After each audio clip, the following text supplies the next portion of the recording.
एक बुक पढ़ा है 1 पेज का, तो आप उसे भूल जाइएगा। लेकिन अगर आप 3 घंटा बैठ के एक फ़िल्म देख लिए तो आपको पूरा कहानी याद हो जाता है। कारण क्या होता है सर, इमेज। इमेज आपकी ज़िंदगी पे बहुत बड़ा असर करता है और ये कहानी एक सिर्फ़ 2 मिनट के अंदर हम इसे समाप्त करेंगे। इस 2 मिनट के अंदर आपको इस कहानी से एक बहुत बड़ा सीख मिलेगा और लास्ट में फिर आप इसका सारांश खुद ब खुद समझ जाइएगा। शुरुआत होता है सर कि जंगल में एक बार रेस की शुरुआत होती है और अनाउंस किया जाता है कि जंगल के जितने सारे जानवर हैं, जो रेस में जीतेगा वही विजेता कहलाएगा। समय निर्धारित होता है, दिन निर्धारित होता है, टाइम निर्धारित होता है कि अगले दिन नेक्स्ट सुबह 6:55 या 6 बजे सभी को पहुंच जाना है इस रेस के अंतिम पड़ाव पर। यहाँ से रेस स्टार्टिंग होगा और पहाड़ की सबसे ऊंची चोटी जो वहां पर पहुंचेगा वही विजेता घोषित किया जाएगा और कल से उन्हीं को इस पूरे जंगल में सबसे फास्ट दौड़ने वाला विजेता घोषित किया जाएगा। सभी जानवर अपने अपने टाइम पे पहुंच जाते हैं उस रेस के लाइन पर और स्टेप बाय स्टेप करके लाइन लगता है। सबसे पहले तो जंगल का राजा जिसे हम लोग कहते हैं शेरों का लाइन लगता है। शेर बाघ जितने भी स्पीड दौड़ने वाले थे, क्योंकि उसे पता है कि सर सबसे स्पीड तो हम ही दौड़ते हैं, तो सबसे पहले लाइन में शेर, जंगल के जितने चीता है, इन सभी को लाइन पे लगता है। सेकंड बारी आती है जो बड़े जानवर रहते हैं, जैसे हाथी हो गया, जिराफ हो गया और आपका जेब्रा हो गया, ऊंट हो गया, इन सभी की लाइन लगती है। थर्ड लाइन लगती है क्योंकि सर नियम है, जो बड़ा है तो पहले वो आगे रहता है।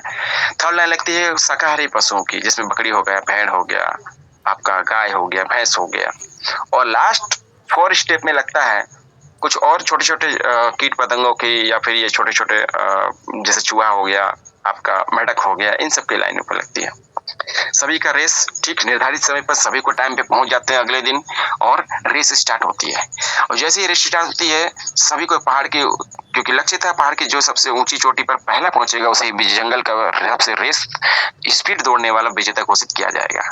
और ठीक जैसे ही रेस स्टार्ट होती है 1 किलोमीटर तक जब सारे जंगल के जानवर दौड़ते हैं तो आगे पंक्ति में जो खड़ा हम लोग को शेर होता है, शेर चीता जो भी होते हैं, शेर चीता लोग क्या है एक दूसरे को चर्चा करते हैं कि यार हम लोग कहाँ किसके बातों पे आकर के ये दौड़ने पर रेस लगा दिए। जंगल का राजा तो हम पहले भी थे, अभी भी है, नहीं भी दौड़ेंगे तो फिर भी रहेंगे। और ये बात जैसे ही उसके अगल बगल और आसपास वाले और भी जो जानवर थे, शेर के बाद चीता थे, बाघ लगे हुए थे लाइन पे, वो सुनते हैं तो उनके दिमाग में बात बोलते हैं सर सही बोल रहा है। और ये सुनते हैं जैसे ही उन लोग क्या करते हैं सर, उनका रेस धीमा हो जाता है और फिर वो लोग क्या करते हैं वहां से चले जाते हैं, बोले यार हमें रेस नहीं लगाना इन लोगों से। और वहां से क्या होता है सर कि वो लोग पूरे का पूरा वो जो जानवर के लाइन लगे थे जिसमें सबसे पहला पंक्ति पर हमें जंगल के राजा लगे थे वो सब आगे हट जाते हैं। कुछ दूर जो उनके पीछे लगे थे सेकंड लाइन पे बड़े बड़े जानवर जिसमें हाथी लगे हुए थे, जिराफ लगे हुए थे, ऊंट लगे थे, उन लोगों पे क्या होता है सर, वो लोग बोलते हैं सर हम कहाँ किन की बातों पे आकर हम जंगल में अच्छे से चल रहे होते हैं, अच्छे अच्छे ऊंचे ऊंचे पहाड़ों पर हम ऐसे चढ़ जाते हैं, अब कहाँ हम इस पहाड़ के ऊपर दौड़ने लगे। दौड़ना हम लोग का काम नहीं है, दौड़ना तो छोटे जानवरों का काम है। और ये बात जैसे ही उसके आसपास वाले लोग सुनते हैं सर वहां से वो लोग फिर रिटर्न हो जाते हैं।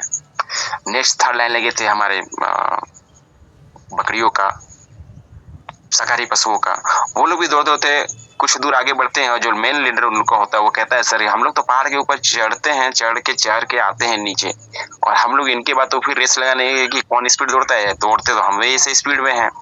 ये बात जैसे ही सुनते हैं सर वो लोग पशु वहां से वो लोग घुर जाते हैं। अब बचते हैं लास्ट में छोटे छोटे कीट पतंगों का लाइन। उसमें भी क्या होता है सर कि कुछ लोग थक के छोड़ देते हैं, कुछ लोग नीचे देखते हैं कि बहुत ऊपर पहुंच गए वहां से मुड़ जाते हैं, लेकिन उसमें से एक मेंढक था जो सर जो ऊंची चोटी पर पहुंच जाता है और पहुंचने के बाद वो विजेता घोषित हो जाता है। अगले दिन सभी को फिर से बुलाया जाता है और उस मेंढक को बुलाया जाता है सम्मानित करने के लिए, मेडल देने के लिए कि आप टॉप पे पहुंचे हैं, नंबर 1 आप इस रेस में है, जंगल में नंबर 1 रेस में आप है, आपको कोई हरा नहीं सकता। और वहां से वो विजेता घोषित हो जाते हैं।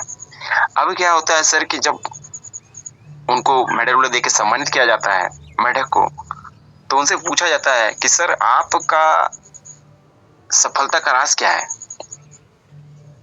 आपकी सफलता का राज क्या है, और जब सब थक के हार गए हम जैसे बड़े बड़े लोग तो फिर आप वहां तक कैसे पहुंच गए। तो उसमें से उसका एक साथी था वो बताता है कि इसमें इसका कोई राज नहीं है, एक्चुअली में क्या है कि ये जन्म से बहरा है। तो सभी लोग आश्चर्यचकित हो जाते हैं कि सर इसमें बहरा से क्या मतलब है, बहरा का जीत से क्या मतलब है। तो उसका दोस्त बताता है कि सर जब हम लोग सभी रेस पे लाइन पे लगे हुए थे ना, और आप जो नेगेटिव बातें कर रहे थे ना, तो इनको नहीं सुनाई दे रहा था, इनको समझ में नहीं आता आप लोग क्या बोल रहे थे। और यही वजह क्या है कि इसके दिमाग में सिर्फ वो सेट था कि हमको वहां तक पहुंचना है, वो वहां तक पहुंच गया। तो जस्ट लाइक सर, हम लोग की जिंदगी में यही चीज लागू होता है कि जब भी हम लोग इस सफर पर निकलते हैं, मिशन पर डे 15,000 मिशन करोड़पति पर, तो आपके आसपास भी, आपके साथ भी, आपके आगे भी, आपके पीछे भी ऐसे बहुत सारे लोग मिलते हैं जो कि इन सब बातों से आपको नेगेटिव करते हैं। तो आपको भी उस मेंढक की तरफ बहरा बन करके सिर्फ वही फोकस रखना है कि जहां हमको जाना है, और फिर विजय आपकी होगी। मेडल मेडल आपके गले में होगा, विजेता आप होंगे, और अगले करोड़पति आप होंगे। तो इसी के साथ हम अपनी बातों को समाप्त करते हैं, और नेक्स्ट हम बुलाना चाहेंगे हमारे ग्रेट डायनेमिक लीडर मिस्टर संतोष सर कि आप आइए पैनल पर और फिर कंटिन्यू करें सेशन को sir. Okay, thank you sir, thank